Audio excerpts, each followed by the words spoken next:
The docking bay of Nexus Prime buzzed with activity as ships came and went like metal insects against the star-filled void. Among the crowd of traders, merchants, and travelers, two figures stood out not for their beauty, but for their obvious desperation. Zara pressed her palm against her empty stomach, trying to ignore the gnawing hunger that had been her constant companion for weeks. Beside her, Nyx clutched a worn datapad containing their credentials, her violet eyes scanning the faces of potential employers with diminishing hope.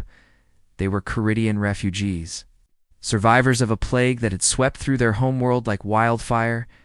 The disease had claimed their mates, their children, their entire way of life. Now they stood on this human space station, two widows with nothing but their skills and their determination to survive. Next, called the gruff voice of Station Master Rodriguez from behind his desk. The human barely looked up as Zara and Nyx approached, their traditional mourning wraps marking them as bereaved. "What can I do for you?" "We seek employment, honored one," Zara said, her accent thick, but her standard clear. "We are skilled in engineering and navigation. Our credentials are verified." Rodriguez glanced at their datapad, his expression shifting from boredom to dismissal. "Caridians, huh? Sorry, no positions available next." This had been the pattern for 3 days. Every shipping company, every maintenance crew, every cargo hauler had the same response. Some were openly hostile, others merely indifferent, but the result was always the same. No work meant no food, no shelter, no hope. As they walked away from yet another rejection, Nyx stumbled slightly. Zara caught her friend's arm, feeling how thin she had become. They were both fading, their once proud bearing reduced to the shuffle of the desperate. "Perhaps we should consider other options," Nyx whispered, her voice barely audible above the station's ambient noise. Zara knew what she meant. The red light districts always had work for desperate alien women. The thought made her skin crawl, but survival sometimes demanded terrible choices.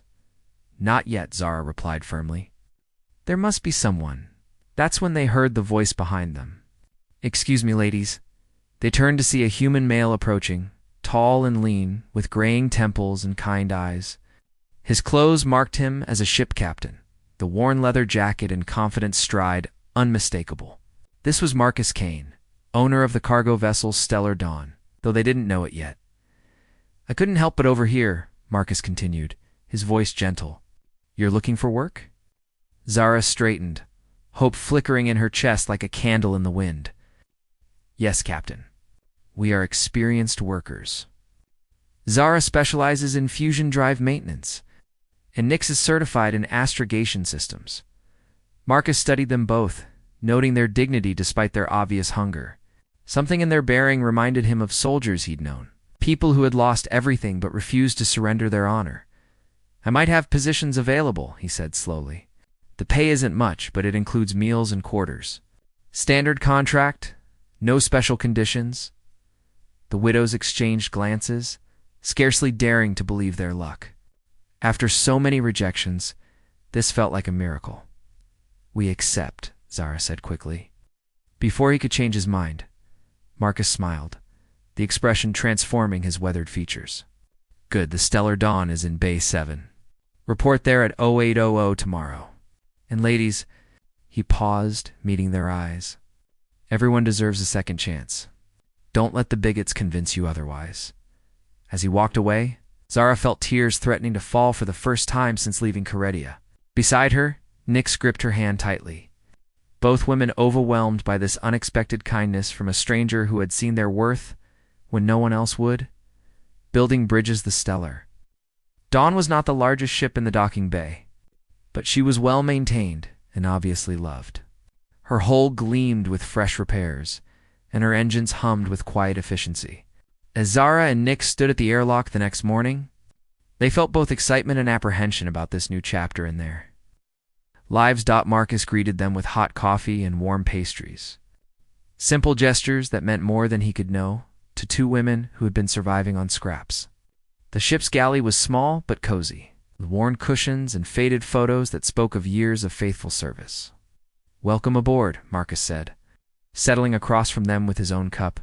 "Let me explain how things work here. Zara, you'll be handling engine maintenance and repairs. Nix, you're my new navigator. We run legitimate cargo between the outer colonies, nothing illegal or dangerous. He paused, studying their faces. I know you've had a hard time finding work. Some humans don't trust other species, especially refugees. That's their loss. I care about results, not where someone was born. Zara felt a warmth in her chest that had nothing to do with the coffee. When had she last been spoken to with such respect? We will not disappoint you, Captain. The first week passed in a blur of learning and adjustment. Zara threw herself into her work with an enthusiasm that surprised even her. The Stellar Dawn's engines were older models, but they were beautifully maintained. She found herself staying late, making small improvements and optimizations that weren't strictly necessary but satisfied something deep in her engineering soul. Nix proved equally valuable in the navigation bay. Her mathematical mind grasped the complexities of hyperspace calculations with ease. She began suggesting routes that saved both time and fuel. Marcus found himself looking forward to their planning sessions. Enjoying the way her violet eyes lit up when discussing stellar mechanics, it was during their third week that they encountered the asteroid field near Proxima Station. What should have been a routine passage became treacherous when solar storm activity shifted the rocks into new patterns. Standard navigation charts were useless. I can plot us through, Nick said, her fingers flying over the control panel. But it will require precise engine control. Marcus nodded, opening a channel to engineering. Zara, I need everything you can give me. Variable thrust, quick responses. Understood, Captain, came her voice through the com. In the engine room, she had already begun manual calibration of the fusion chambers, her movements fluid and confident. For the next 2 hours, the three of them worked in perfect harmony. Nix called out course corrections while Zara adjusted thrust vectors with surgical precision. Marcus piloted the ship through gaps barely wider than their hull, trusting completely in his crew's expertise. When they finally cleared the field, the relief was palpable. Marcus found both women in the galley later, sharing a bottle of Caridian fruit wine that Nix had been saving. That was incredible, he said, accepting the glass Zara offered him. I've never seen teamwork like that. The wine made them all more relaxed than usual. As the evening progressed, conversations turned from work to personal matters. Marcus shared stories of his travels. While the women spoke of their homeworld before the plague, Caridia had 3 moons, Nix said softly. Her eyes distant with memory. During the Festival of Lights, you would dance beneath all 3 as they aligned. I'd like to see that someday, Marcus replied, and something in his tone made both women look at him more closely. Later, as they prepared for sleep, Zara found herself thinking about their captain in ways that had nothing to do with work. His kindness, his strength, the way he treated them, as equals rather than charity cases. She pushed the thoughts away, but they returned in her dreams. The cargo run to Titan Colony should have been routine. But a mechanical failure in the cooling system forced them to make an emergency stop at a small orbital station. While Marcus handled the negotiations with station maintenance, Zara and Nix found themselves alone in the ship's common area for the first time in weeks. He's not like the others, Nix said quietly, her hands wrapped around a cup of tea. She didn't need to specify who she meant. Zara nodded, her own feelings a tangle of gratitude, attraction, and confusion. On Caridia, you would say he has a warrior's heart in a healer's body. They sat in comfortable silence until Marcus returned. His expression troubled. Bad news. The repairs will take 3 days, and we're already behind schedule. The client won't be happy. Perhaps this is an opportunity rather than a setback, Zara suggested. When did you last take time to simply exist, rather than constantly moving? That evening, Marcus shared a bottle of Earth whiskey, and the alcohol loosened tongues that had been carefully guarded. The conversation turned to their pasts, to the losses that had shaped them. My wife Elena was a doctor, Marcus said, staring into his glass. She was on a medical mission to the Outer Rim when pirates hit the transport. No survivors. His voice was steady, but Zara could see the old pain in his eyes. The plague took everyone we loved, Nix replied softly. Our mates, our children, most of our people. We survived because we were off-world when it started. Zara reached across the small table, her fingers brushing Marcus's hand. The touch was meant to be comforting, but the spark of electricity between them was undeniable. Their eyes met and held, a moment of connection that went far beyond friendship or professional respect. "Zara," he whispered, and her name on his lips sounded like a prayer. They moved toward each other as if drawn by gravity, their lips meeting in a kiss that was gentle at first, then deeper, more urgent. Years of loneliness and loss poured into that connection. Two wounded souls finding solace in each other. When they finally broke apart, both were breathing hard. Nyx had quietly excused herself, but not before Zara caught the flash of pain in her friend's eyes. Later that night, Marcus found Zara in the observation lounge, staring out at the stars. "Regrets?" he asked, settling beside her. "None," she replied, leaning into his warmth. "But Nyx, she cares for you too." Marcus sighed, running a hand through his graying hair. "I know, and I care for her. But what we have, you and I, it's complicated," Zara finished. They talked until dawn, sharing fears and dreams, mapping the uncertain territory of their new relationship. When Nyx joined them for breakfast, tension was obvious despite their attempts at normalcy. The next 2 days passed in careful politeness. But the undercurrents were impossible to ignore. Zara caught Nyx watching Marcus with longing. Marcus seemed torn between his growing feelings for Zara and his obvious affection for Nyx, and Zara herself was confused by emotions she'd thought buried with her mate. On their last night at the station, Nyx confronted them both. "This cannot continue," she said, her violet eyes bright with unshed tears. "We are family, the three of us. We cannot let desire destroy what we have built." "What are you suggesting?" Marcus asked gently. Nyx looked between them, her expression vulnerable but determined. On Caridia, love was not limited by human conventions. Hearts could choose multiple paths without betraying any of them. The suggestion hung in the air like a challenge too. Everything they'd been taught about relationships and society. But as Zara looked at these two people who had become her world, she wondered if perhaps there were many ways to build a family among the stars. The storm of passion, the pirate attack, came without warning as they departed the orbital station. The stellar dawn shuddered under weapons fire, her shields flaring against the assault. 3 Corsair vessels had dropped out of hyperspace, their black holes scarred with the marks of countless battles. Their jamming communications, Nyx reported from the navigation station, her voice steady despite the chaos around them. "We're on our own." Marcus fought to keep the ship stable as another barrage struck their port side. "Zara, I need maximum power to the engines. Can you give me emergency thrust?"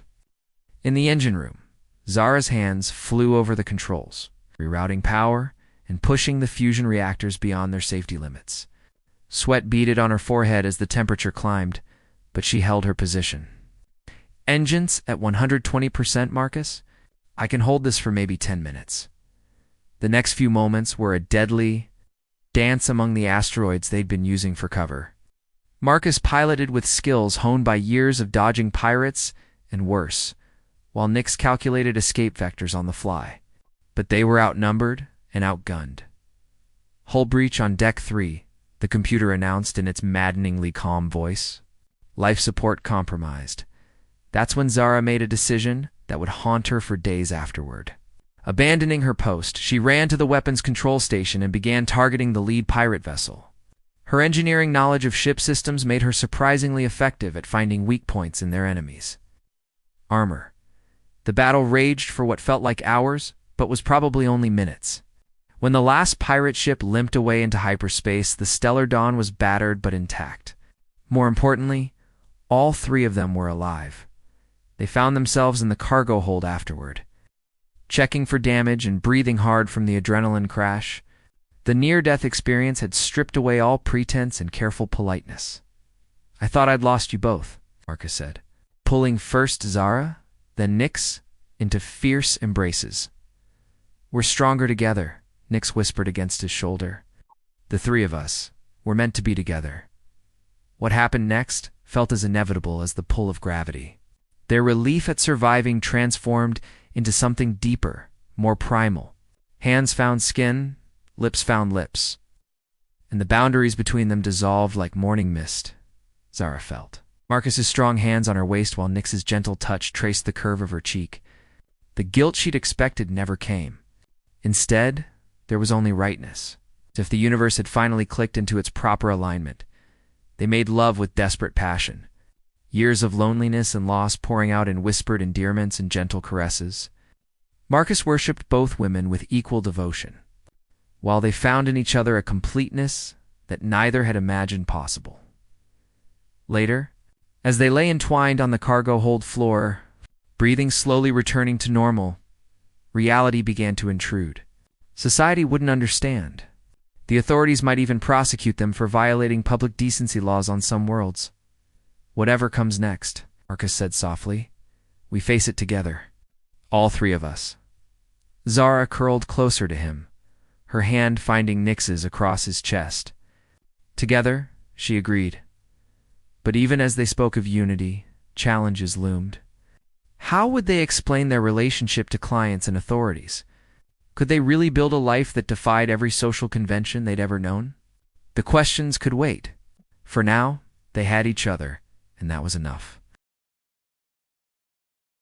6 months after the pirate attack, the Stellar Dawn sat in the docking bay of New Geneva Station, her hull gleaming with fresh repairs and a new coat of paint.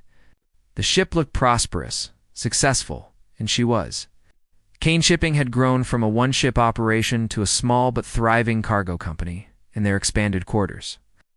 Zara woke slowly, surrounded by warmth and the soft breathing of her lovers. Marcus lay on her right, his arm draped protectively across her waist. Nyx curled against her left side, violet hair spilling across the pillows like silk. They had learned to navigate their unconventional relationship with care and communication. There had been challenges, moments of jealousy and doubt, but they'd worked through each one together. What they'd built was stronger than any traditional bond. Good morning. Beautiful, Marcus whispered, pressing a kiss to the back of her neck. Nyx stirred, her eyes opening slowly. Is it morning already? I was having the most wonderful dream. About what? Zara asked, turning in Marcus's arms to face her other lover. About the three of us.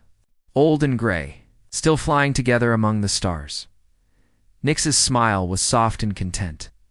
There. Morning routine had become a beloved ritual. They shared breakfast in their private galley while discussing the day's business. The intimacy was as much in these quiet moments as in their passionate embraces. The Martian Colonial Authority has offered us an exclusive contract, Marcus reported, reviewing his datapad. It would mean steady work, good pay, but we'd be tied to Mars' system for at least 2 years. Stability has its appeal, Zara mused. But I would miss the variety of our current routes. Whatever we decide together, Nyx added, the phrase that had become their motto. That afternoon, they attended a meeting with Station Administrator Chen, a stern woman who had initially been suspicious of their unusual arrangement. Over time, however, their professionalism and success had won her respect. Kane Shipping has one of the best safety records on my station, Chen acknowledged. Your crew dynamics are unconventional, but effective. It was the closest thing to approval they were likely to get from the authorities, and they learned to appreciate such small victories. That evening, they celebrated another successful quarter with dinner at the station's finest restaurant. Other diners stared, some with curiosity, others with disapproval, but the three of them had long since learned to ignore such reactions. Do you ever regret it? Marcus asked quietly as they walked back to their ship. The path we've chosen? Zara considered the question seriously. A year ago, she'd been a desperate refugee begging for work. Now she was part of a thriving business and a loving family that defied every convention she'd been raised with. Never, she said firmly. We found each other when we were all broken. Together, we became whole. Nyx squeezed both their hands. On Caridia, we believe that the heart knows its own wisdom. Society may not understand us, but we understand ourselves. As they reached the stellar dawn, Marcus paused at the airlock. The ship that had brought them together now bore fresh paint declaring Kane's Oranic Shipping in bold letters. It had been Zara's idea to include all their names. A public declaration of their partnership in all things. 2 new beginnings, Marcus said. Raising the bottle of champagne they'd been saving, to family, Zara added. To love in all its forms, Nix concluded. They drank from the bottle as the station hummed around them. 3 souls who had found their place in the universe not despite their unconventional love, but because of it. Later, as they lay together in their shared bed, the stars visible through the observation port, they planned their future. More ships, perhaps? Maybe even a permanent base on one of the frontier worlds where such relationships were more accepted. But for now, they had the stellar dawn. They had each other. And they had the endless expanse of space waiting for them. Tomorrow would bring new cargo, new destinations, new adventures. Tonight, they were exactly where they belonged.